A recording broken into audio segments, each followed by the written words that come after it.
What you're looking at right now is a school of bluefish that are splashing as they're going after bait fish. With bluefishing, that's what you're looking for. You're actually looking with, if you're looking with binoculars or with your own eyes, you're looking down the beach and you can look for the splashes, or you can look for birds flocking above the schools of splashing fish, because the birds are picking up the scraps of the bait fish that are being eaten up by the bluefish, and they're picking up the scraps. That's a keeper striped bass I caught in 2018. Um, Fishing for striped bass is the same, basically the same as bluefish. It's surf casting, the way I do it, from the beach. You use similar plugs. I think striped bass are a little more difficult to catch. You have to know a little bit more. Um, Bluefish is a lot easier to catch. If you're there and the fish are there, you're going to catch them. Where striped bass, it's a little trickier. Okay, next thing we're going to look at is the basic equipment that you need in order to go fishing.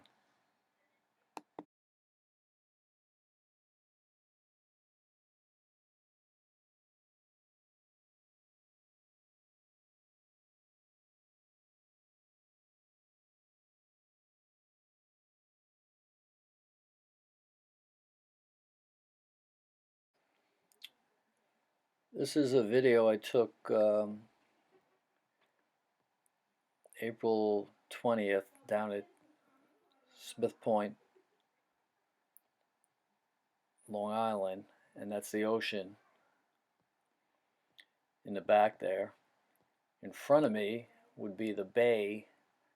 You cross over a bridge, you cross over the bay via a bridge, and where I'm going to be fishing, show you a clip later on, is actually under the bridge where the bluefish end up coming in this time of the year. They usually, when school ends, last year it ended in early June, school, and right away, first day off, I went to the beach under the bridge and I caught bluefish, and the guys that were fishing there say they've been catching them for a few weeks, so they could show up anytime.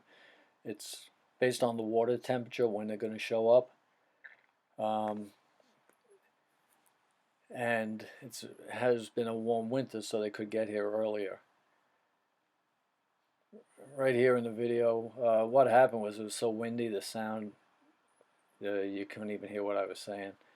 So here I'm basically talking about different type of poles to use, and the longer the pole you use, in general, the further you can cast the plug, and sometimes you need to be able to cast a good distance to reach the fish. A lot of times on the ocean with the waves, you have to be able to cast fairly far to reach where the fish are. If milder conditions, you can use get away with a um, smaller type pole. Right now in the video, I'm showing you different plugs or lures that you can use for the bluefish, and I personally like plugs like the one I'm holding there, showing the yellow one, or that blue one, blue and white one. They ride on the top of the water, and when you're reeling it in, reeling the plug in, you see it, and then when the fish goes after it, there's a big splash by your plug, and it's, you know, an exciting way to fish, as opposed to if the lure is underwater, you're fishing that way, you really don't see it happening, you don't see the strike. So that's the reason I prefer to use that type of lure, but sometimes the fish aren't going for the surface plug, they're feeding down low. So based on my fishing bag that I'm showing there, I have all sorts of lures, all different colors and stuff. The ones I'm picking up now, these are weighted metal weights with plastic tubes on them, and I'm showing a red, green, and a white one because I always bring all three of them, because sometimes the fish will only go after green on a certain day. Last year green was the good color, but Other years, sometimes it seems like if you had a red tube, that would be the only thing they go after. And the bluefish, I have so many plugs at home, hundreds. I have more plugs than fish I've caught. And later on, you're going to see a picture of all the stuff I have.